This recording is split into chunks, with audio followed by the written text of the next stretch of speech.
So this is kind of the last module of this set for the first day. It really is just an overview of how you would build up the whole project to give you the ability to do your error detection and manage the other programs. So it just takes you through a kind of a sequence like this. And we do a template actually. There is a template that exists that works in a similar way to this, which they use at a lot of places. Just basically they take the template and put it on the machine and then write the programs around the template, and it seems to work fairly well. But if you think about a program structure for a machine, you basically have a starting condition where your machine's not enabled, i.e. you turn it on, you don't want it to leap into action, you want it to be there, powered up, but not running. And then when someone inputs something or presses a button or throws a switch, you want to be able to go to the active state, and then you want to do various functions, and if an error happens you want to be able to process the error.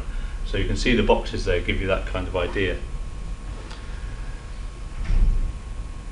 So we power up, we're in disable state, someone puts an on switch somewhere and it goes to the active state. From the active state someone presses a button, or a button on an HMI or something that says, right, we're going to datum the machine, do the homing, or we're going to run the motion. We need to go back from when we finish that into the active state, and then from any of those, if you turn the switch back to off again, you need to go back to the disabled state, and obviously if there's some kind of error we need to go to the error state. Okay, so it's just a state machine, fairly logical I think. Having gone to an error state, everything's gone wrong, there is only really one way out of that, and that's to kind of reset the machine in a way. So from there you go back to the disabled state again. So there's kind of no path back from an error to go back to running again. You've got to go around the whole loop again because everything went wrong in this particular case. And obviously you can depending on the machine, you can change this as required. And each machine tends to have its own requirements really. So the bits of program you've been running, I think you should have already probably written something with run in it. Yeah, there's some programs that run another program. So the program name and the process number is optional. We can stop and we can halt, which stops all the programs, which we've got down there. The stop with the program name, that used to be how it went, but then if you imagine you've got, like we've been doing just now, multiple programs with the same name, you need to be able to do a stop with the program name and tell it what process number it's on. So that's why there's an optional process number on the stop command. If you run it without the process number, will it just stop all the versions of it that are running? No, if you run without the process number, it will basically allocate a process number automatically. Right. It will allocate the highest one available. So if you just click run, as you do in Motion Perfect, you'll always find it has the highest number, because that's by default is what they're. Okay, so stopping motion, of course, we've seen already. We need to use the cancel command, not the stop command, because cancel stops the motion. Rapid stop will stop motion on all axes. It doesn't actually provide a faster stop. It just stops all the axes. Okay, so although it's called rapid stop, it doesn't decel any faster. If you do want to stop all the motion on all the buffers, because here, look, you've got two moves in the two different buffers, forward and reverse. If I just do a cancel, the first one will cancel and the reverse will begin. But if I want to clear everything and stop everything completely, I need to put the 2 in brackets on the end. So cancel 2 or rapid stop 2 will basically clear everything out. Okay, we've looked at printing I think already. I've shown you printing to a different channel. So that's just one part of that. question. Sorry. When using merge on and increase the buffer limit to 64, is it then function to clear all 64 buffers? Yes, if you do cancel 2, it will clear all 64 buffers. Okay. Yeah, it will work even if you do that. Because internally it kind of treats the 64 move buffer as if it's one move inside the system logically. So if you look at n-type, it's still only one move in there. So anyway, back to our little diagram here. So this just goes through the different bits of stuff. So when we go to the disabled state, we basically you start the machine as if you'd had the machine running. So you stop at any programs that might be running, you stop any motion, and you set the status indications for it being disabled. Even if normally you do this even after power up, so even though you know nothing's running, you would still go through and do this. And the stop command's fine. If you do a stop command in the program, if the program's already stopped, it won't mind. It'll just ignore it. Now there's only one exit from this particular box, and that's back to the active state when we turn on the master switch on there. And there's a little program which is in your sheets which does that. So you can see there you've got it does the stopping, stops all programs running. There's a rapid stop to stop the motion, waits for both axes to stop there with the wait idle, turns off an output. There's a status LED, turns off the watchdog, and then goes into this bit to wait until the input 2 is on. So when you turn input 2 on, that then enables the machine, if you like, to the next level. And when input 2 is on, it runs the startup to set up your axes, and then goes to the active state with the go sub. Okay, so in the active state, we've effectively we've enabled the drives. We want to set the status up, and there's the ability to go to one of two programs now, datum or motion, out of that, or we can exit back to the exit machine data, exits to machine data. Interesting. Okay. Oh yeah, so that's although it says exits, it means it comes out of that particular box there and heads to those other ones, and then it can go to motion error if there's an error. This obviously needs adjusting for size, this particular slide. We can go back to the disable state with the enable off. So again, it's in this active state. Notice that it now goes around a loop, so it does go a while when loop. So as long as input 2 is on, it will go around that loop continuously scanning. So with the watchdog on, output an LED on to say that it's in the enable state, and then some information appears on an HMI. This is just a local print 5's on there. And then it's got two waits here, one for input 3 to go off, because this is like a start button, so it's looking for a rising edge on 3, if you like, and then wait until it's on again. So when that goes from off to on, it then goes on down to this bit here. But these waits and tills have also got a condition so that if input 2 goes off, it knows it needs to go back to the disabled state, so it's looking for that as well. And if there's a motion error, it knows it's got to go to the error state, so it's looking for that as well. So if it comes out of these two waits, it could be because of three things, one of three things. It could be that it's in error, it could be that we've turned it off and it wants to go disabled again, or it could be that we actually want to start the motion. And this bit here is the one that decides that. So if it was in motion error, it goes off to the motion error routine, or else if the datum's complete and input 2 is on, it goes to the main program. If the data is not complete, it goes off to the datuming program. So it's got like an auto datum in this one. So if when the first time you run it, it will go, oh, I'm not datumed yet. It will go off and do the datum, do all the homing, and then come back. And the next time you run it, it'll say, oh yes, I am homed, so therefore I'll go off and do the actual machine job. Okay, and then we carry on through similar things. So the datuming one, this is effectively the homing, sorry, go back to that. Effectively the homing routine that we've already done, I think. So we can exit to an active state, error state, or actually go off and do, or go back to the disabled state. So we either finish the datuming and go down the black arrow there, or we go off to an error state, or they do turn input 2 off and it goes off that way. And again, a little program, quite a small program this, because the actual homing routine is the program you wrote that's a separate program. So where it actually does the homing is, run dataming, it's the first one, yeah. I was looking too far down. Yeah, so run dataming. So the first thing it does is go off and run the dataming program. So it goes off, does the homing. And this is one where you might use proc to actually as an active thing. So it's running dataming on process 2, and then we wait until process 2 has gone to 0. So the proc status of proc 2 is 0, that tells us it's finished. So we sit there waiting on that line until it's finished.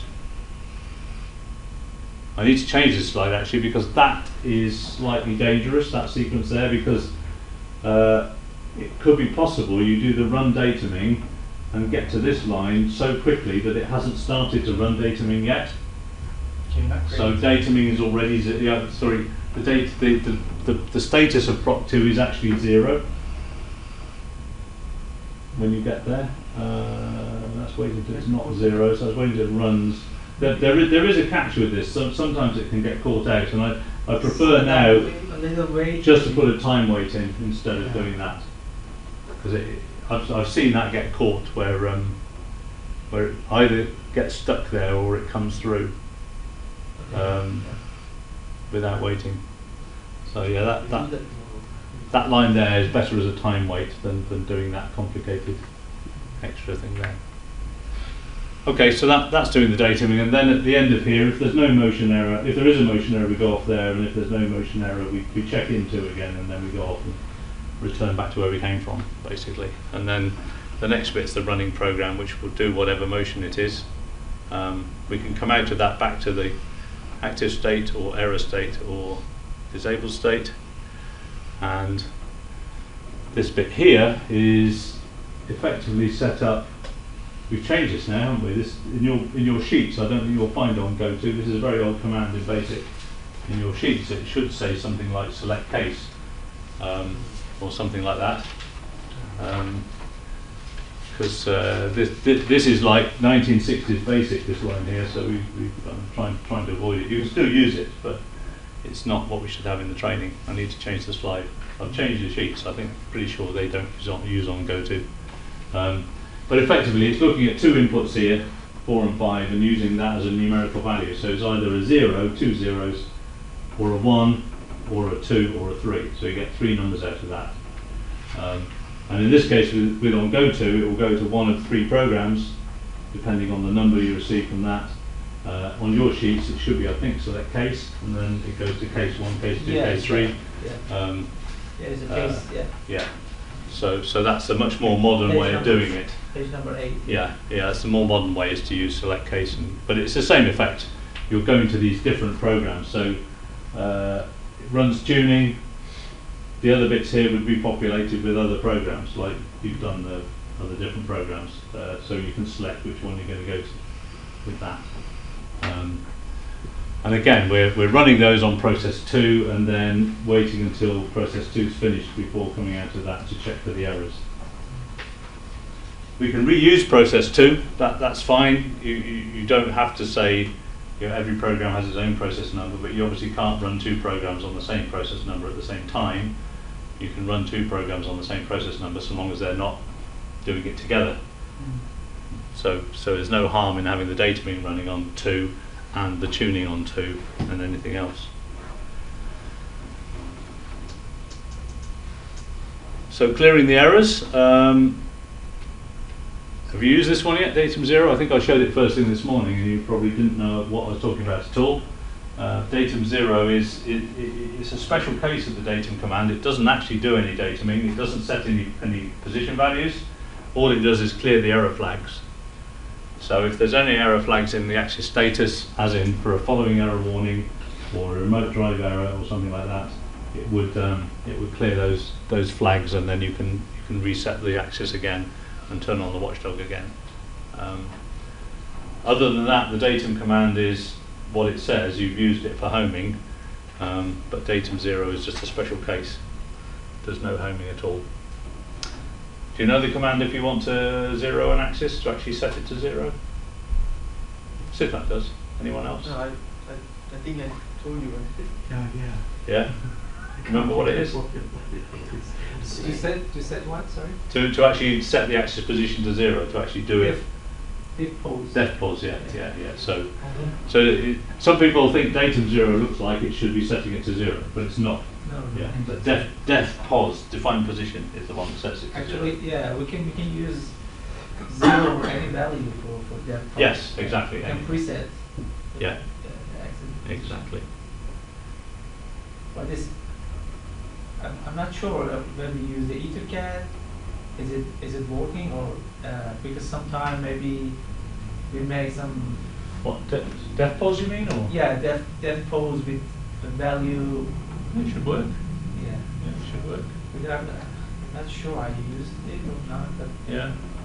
No, it shouldn't care what type of access it is. Def pos will set dpos to whatever value you have it in.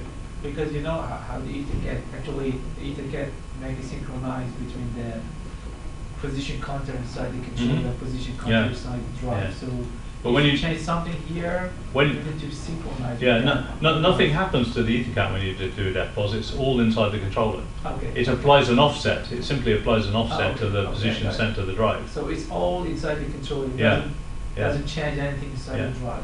So I remember when we use a can open, actually when we change something inside the controller, it makes some jump on, Yeah. on the model because Yeah, the model yeah. wants to be synchronized. I mean, it's slave.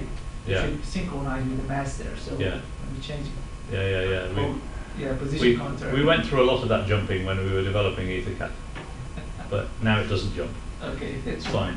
Yeah, if it's working like offset, Yeah. it's okay. Yeah. Okay, so this box is when we go into error. There's only one way out of that, and that's the yellow one going back to a disabled state. So all we've got to do really is tidy things up in the program to deal with a motion error, and maybe flash a lamp to say, hey, we've got an error. So there's a little lamp flashing routine, which is a bit underwhelming, really. So there's your lamp flashing routine. It just goes output 8 on, wait for 200 milliseconds, and it goes around that loop, just flashing the LED. We don't actually have a flash command in BASIC, so you have to do that manually. We should have. we should have a flash command. There's a command called timer, which will turn an output on for a time, but then you still have to repeat that in a loop because it won't. Like toggling, Hmm? it's toggled out. Timer will turn it. It doesn't toggle it. It's toggled. Oh well, we need a toggle, yeah, or something. Yeah, something like that. Yeah, In the the ladder IS program. in the ladder program, yeah, there are lots of blink, as someone Blinking, said. Yeah, toggle. there's lots of things that you can use. HMI, they said toggle. Yeah. This is the expression. That's it. So you can see there we print some stuff up, we flash an LED, and then it's pretty simple really. Once the input 2 is turned off, so it waits until that input 2 is turned off, which says the operator has actually acknowledged that there's an error. So he turns input 2 off, and then we clear the motion errors, turn on the servos again, and go back to the disabled state. So notice we don't turn the watchdog on, we turn the servos on, which just means they're ready for servo processing, but we don't turn the watchdog on at this point. So the watchdog is only turned on in the next bit. Well, actually the first bit. So you go back to the active state again, which was right at the beginning, to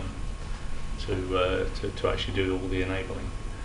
So that's kind of an overview pictorially of what is kind of written on the sheets of those program sequences.